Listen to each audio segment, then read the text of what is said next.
guys hear me in the back? All right. So, have you ever wanted to explore a tropical reef? Or how about see a shipwreck? Or maybe swim with manatees?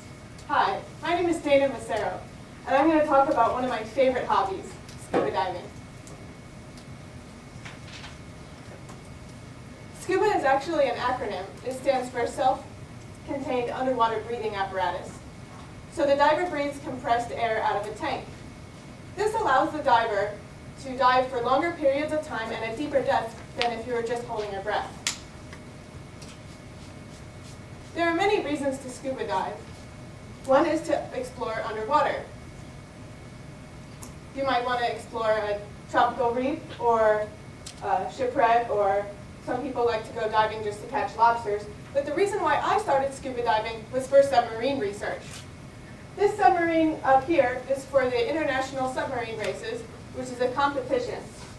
The purpose of this competition is to design, build, test, and race a single-person submarine. Here are some of the places where I've previously been scuba diving. Note that the orange and blue dot is where I'm from, Gainesville, Florida. You might notice that only 2 of these places are on the coast. Well, North Central Florida has one of the largest networks of caves and caverns in the country. The difference being a cave, well, a cavern is you're in an overhead environment, but you can still see light from the surface. When you're in a cave, you're completely enclosed and completely in the dark. Bethesda, Maryland was where the submarine competition was at, so I went scuba diving to support the submarine. And Atlanta, I went to the Georgia Aquarium and I got to dive in the shark tank, which I have a video of a little bit later. Now I'm going to show you some pictures from some of my favorite dives. Blue Grotto is one of those caverns in Williston, Florida. It goes down to about 100 feet, and the cavern starts at about 50 feet. One of my favorite things to do at Blue Grotto is to lay on the bottom and look up at the surface, because you can see the sky and the trees through the other side of the surface, and it's so peaceful and relaxing. It's amazing. Another thing I've done at Blue Grotto was enter an underwater pumpkin carving competition. That was a lot of fun. In Ocala, Florida, my dive buddies and I got on a boat which took us to the top of the river. There, we got out and the current carried us all the way back. Along the way, we found a tree to jump off of into the river. In Crystal River, Florida, I got on a motorboat with some dive buddies, and it took us to a location where a lot of manatees live. So we got to scuba dive with the manatees, although visibility was kind of bad that day, so the picture's a little murky.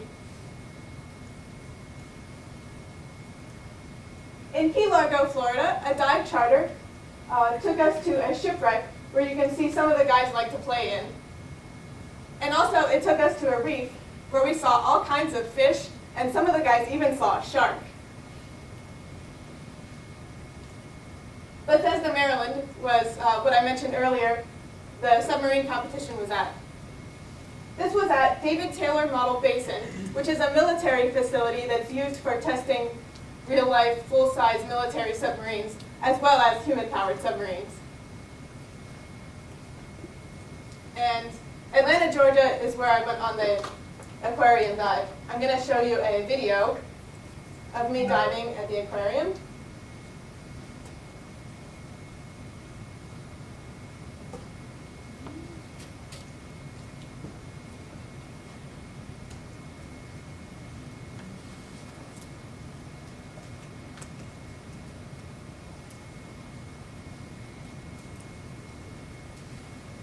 Okay, I guess it's not working. Well, we can see the video another time after class, if you'd like.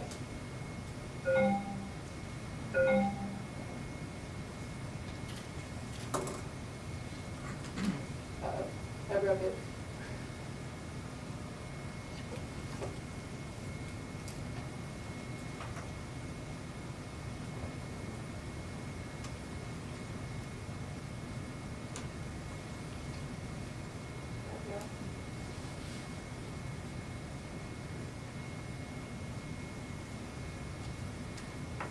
Sorry about that. After my dive at the Georgia Aquarium, I got really excited about diving with sharks, and I really want one of my next dives to be a shark dive. And also, while I'm here in Cleveland, I really don't want to go on a Great Lakes wreck dive. The Great Lakes is perhaps one of the best places to go wreck diving in the world.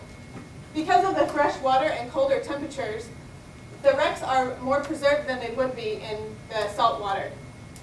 But also, since the temperature is colder, you can't just wear a wetsuit because it's too cold. So you have to wear a dry suit, which requires a special certification. Are there any questions? Could you explain more detail about your experience to drive with shark? Because I think it's very dangerous. Is it dangerous? The question was, is it dangerous to dive with a shark? When I went to the Georgia Aquarium, the sharks are kind of tame and they're well fed, and the instructor is there to deal with the sharks for you. So if you're diving at the Georgia Aquarium and a shark approaches you, you're just supposed to let the instructor deal with it. But in nature, it can be dangerous. I'm not too sure. Yeah. Leslie? What was your best dive? Oh, definitely. The question was, what was my best dive? Definitely the Georgia Aquarium was my best dive. How long does it take to get certified? The question was, how long does it take to get certified? It depends on the dive school, but where I got certified, it was 3 weekends. The first weekend was all in the classroom. The second weekend was in the pool, learning how to use your dive equipment. And the third weekend was actually going on dives, because you need at least 2 dives in order to get certified. All right, thank you.